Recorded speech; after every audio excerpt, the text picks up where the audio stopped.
ये भी देख लीजिए, हम काकरी घाट में हैं और विवेकानंद के तपस्थली में हम जा रहे हैं उनको दर्शन करने के लिए।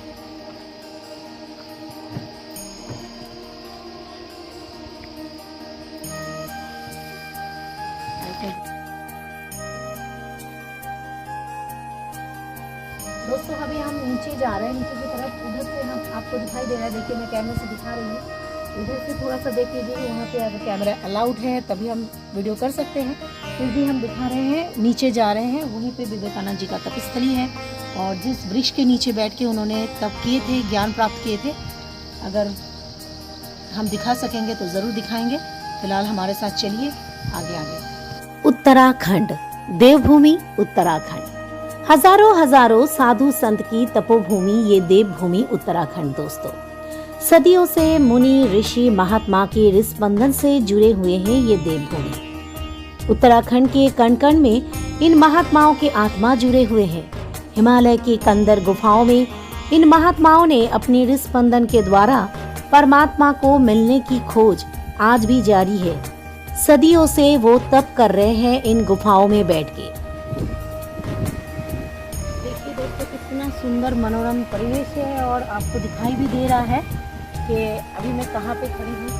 तो वृक्ष के नीचे फिलहाल तो उधर आगे जाना है, सामने मंदिर दिखाई दे रहा है और नदी जो कलकल से बह रही है उसकी आवाज़ भी हमारे कान में आ रही है। इतना सुंदर लग रहा है कि देखिए सिर्फ यहाँ पे कोई आवाज़ नहीं, सनसनाती एक हवा भी चल रही है, बहुत अच्छा ठंडी ठंडी हवा। स्वामी विवेकानंद जी इसी देवभूमि में आके जादू से भरा रहस्यमय खोज में आकृष्ट हुए थे। साल 1890।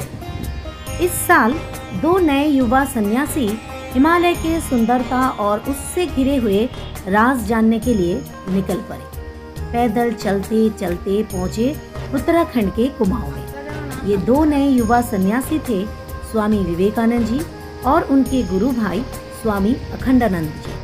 अभ्यंतरीण सत्य को जानने के लिए यात्रा शुरू किया काठगोदाम से घने जंगल से घिरे हुए नैनीताल की तरफ। चलते चलते स्वामी विवेकानंद जी का पदयुगल पवित्र काकरी घाट की मिट्टी को स्पर्श किए। अभी हम अंदर जा रहे हैं, विवेकानंद के तपस्थली पे पहुंच चुके हैं और ये है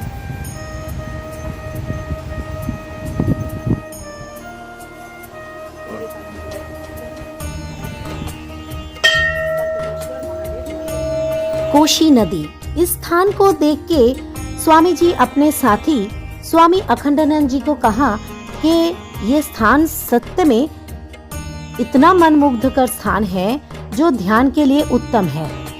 इस स्थान के अलावा कोई अच्छा स्थान हो ही नहीं सकता। स्वामी विवेकानंद जी इस स्थान पे आके पहले ही कोशी नदी में स्नान किए। उसके बाद एक पीपल के पेड़ के नीचे बैठ के ध्यान में लीन हो गए थे। जब ध्यान से बाहर आए तो एक अलग ही जीवन दर्शन उनको हुआ। देखिए दोस्तों, इस स्थान पे खड़ी होके मैं यहाँ की जो सुंदरता है वो आप सभी को दिखा रही हूँ। सामने ऊंचे ऊंचे पहाड़, कलकल करती कोशी नदी।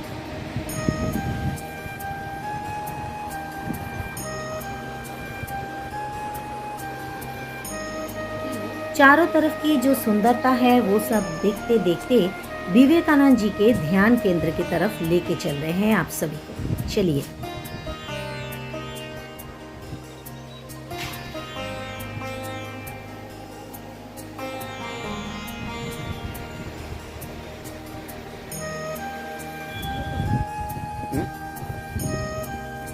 इसी काकरी घाट में इस साधन स्थल पे एक शिव मंदिर भी दोस्तों है और एक भैरव मंदिर भी है। चारों तरफ घुमा के कैमरे से आप सभी को दिखा रही हूँ और मंदिर का भी दर्शन कराने के लिए आप सभी को लेके चल रही हूँ।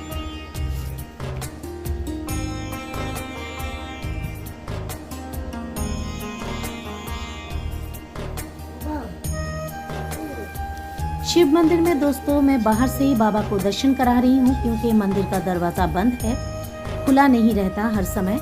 नंदी जी भी विराजमान है सामने। छोटा सा मंदिर है पर बहुत सुंदर है।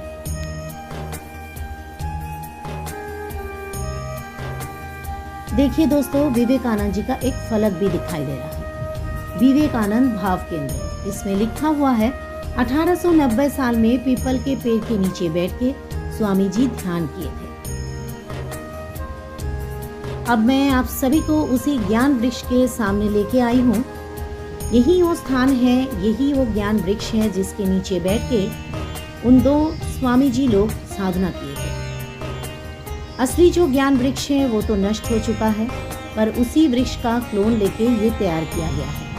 पास में देखिए एक बोर्ड है, उसमें पूरी डिटेल्स लिखा हुआ है। स्वामी जी कब आए, किसके साथ बैठ के यहाँ पे ध्यान किए थे, सब कुछ। अपने गुरु भाई अखंडानंद जी को उन्होंने कहा, वे गंगाधर, मैं अपनी जीवन की सबसे जो अच्छा मुहूर्त है वो मैं पार कर रहा हूँ।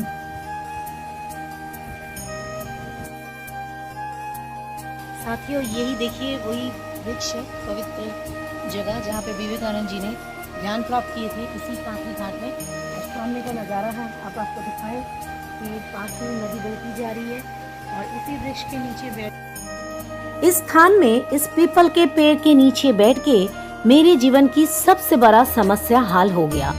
मैं माइक्रोजोम के साथ मैक्रोजोम की एकात्मा को खोज लिया, अर्थात देह की अनुजगत में विद्यमान जो वैश्विक कणा है वो मैंने महसूस किया। मैंने एक परमाणु में समग्र विश्व को देख लिया है। इस स्थान को बहुत ही पीपल का पेड़ है, आप देख सकते हो। हाँ, यहाँ पे कुछ भी नहीं था, जंगल था। विवेकानंद जी आए और इस जगह पे आके उन्होंने ज्ञान प्राप्त किया। आज ये स्थान बहुत ही पवित्र स्थान माना जाता है भारतवर्ष के। विवेकानंद जी का एक बहुत सुंदर मूर्ति भी प्रतिष्ठा किया गया है। अब भी काम चल रहा है दोस्तों, हम सब तो देख ही पा रहे हैं, यहाँ पे अभी भी काम चल रहा है। बगल में ही और एक शिव मंदिर है।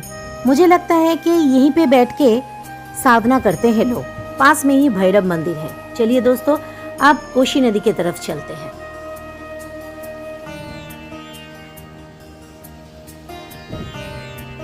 कोशी नदी के बीच में देखिए एक पत्थर दिखाई दे रहा है ना दोस्तों, जरा ध्यान से उसे देखिए। उसका शेप बिल्कुल कछुआ जैसा है। उस स्थान को कछुआ पॉइंट भी कहा जाता है दोस्तों। कांकरी घाट के कछुआ पॉइंट नाम से भी ये जगह फेमस है।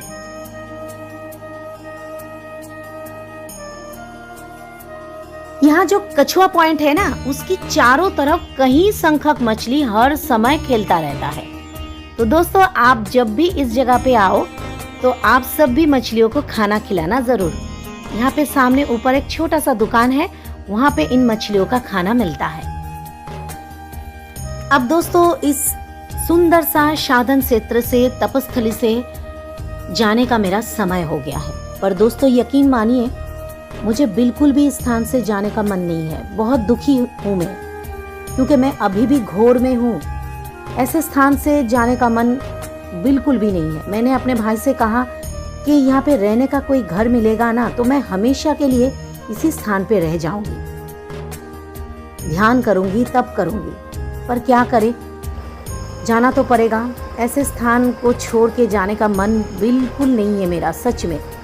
महादेव चाहेंगे तो फिर मैं आऊंगी इस स्थान पे, कुछ दिन बिताऊंगी इस स्थान पे रह के, ध्यान करूंगी ऐसे सुंदर प्रकृति के बीच में। जाते जाते स्वामी विवेकानंद जी और उनके गुरु भाई स्वामी अखंडानंद जी को मेरा सत सत कोटि कोटि प्रणाम। विदा लेती हूँ दोस्तों, बहुत जल्द फिर मिलेंगे। वीडियो पसंद आए तो लाइक शेयर सब्सक्राइब जरूर करें। हर हर महादेव, हर हर महादेव, हर हर महादेव।